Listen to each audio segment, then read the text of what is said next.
So greetings everybody. The people from Metal Crypt were very insightful and very kind. So we were proposed and we were asked to create a video where we discuss or speak about 4 extremely inspirational albums for us, either as persons or as musicians, band members.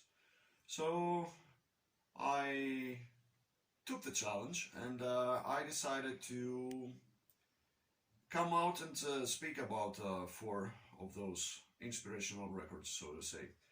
So my thought process was really simple. I decided to meet, the elephants in the room, the obvious ones, the Iron Maidens, the Metallicas, the Black Sabbaths, what have you. Instead, I decided to speak about 4 albums from the thrash and death black metal genres predominantly that I consider very inspirational for me.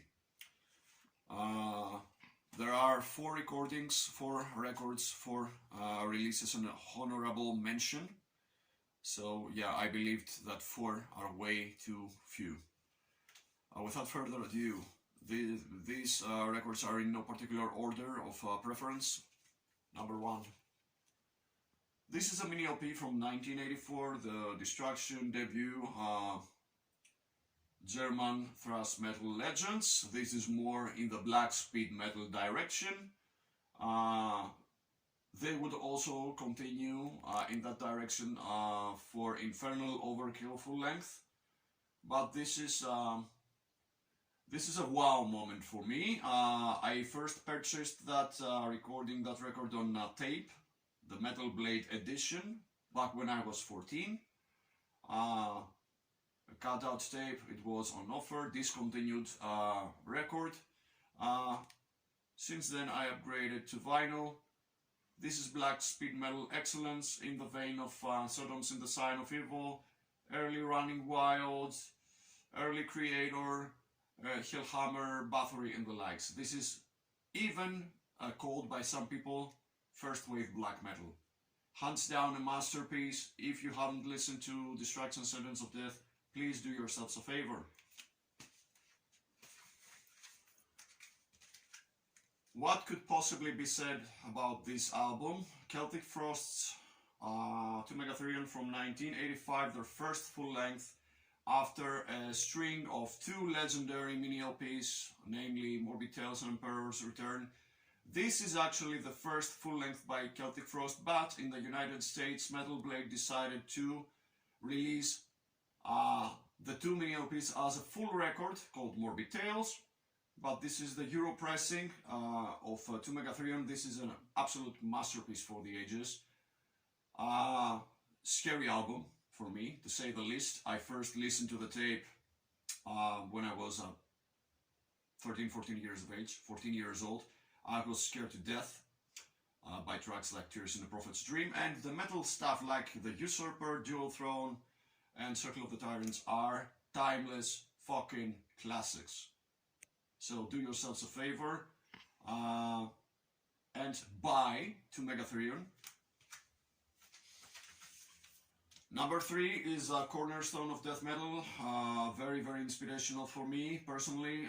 Probably Autopsy is my favorite death metal band, and probably Mental Funeral is my all-time favorite death metal album. A close one could be Altars of Madness, because I also love Morbid Angel, but Mental Funeral checks all the boxes for me. It's brutal, it's sludgy, it's doomy, it's atmospheric, it's quite melodic in a very warped and twisted manner, and the production is also second to none. The band itself says that it wasn't really produced, but the overall aesthetic of the album is spooky and creepy as fuck. It's a very creepy record, not for the faint of heart. Yeah, it's very scary and frightening. And the lyrics are also something to behold. Number 4 in the list from 1987, this is Sarcophagus, INRI, a Brazilian metal classic for the ages. This is the original pressing by Cogumelo Records, so this is a milestone of extreme metal. The record that inspired tons of bands, Mayhem among others. Euronymous loved Sarcophago. This is Sodoms in the Sign of Evil on steroids, pretty much. This is death thrash metal. The sound is remarkably clean for a Brazilian metal release of the 80s, and the riffs are to die for. Very intense atmosphere, very thick atmosphere. Vocals by Wagner Antichrist are second to none.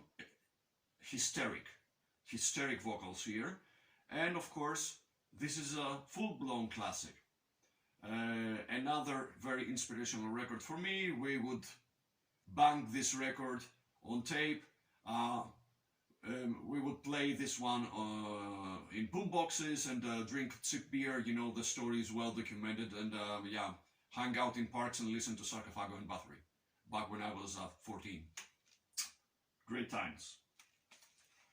And last but not least, my honorable mention. I always feel obliged to speak about this band and about this record in particular, number 4.5, because The Distraction isn't really a full-length album, it's a mini LP.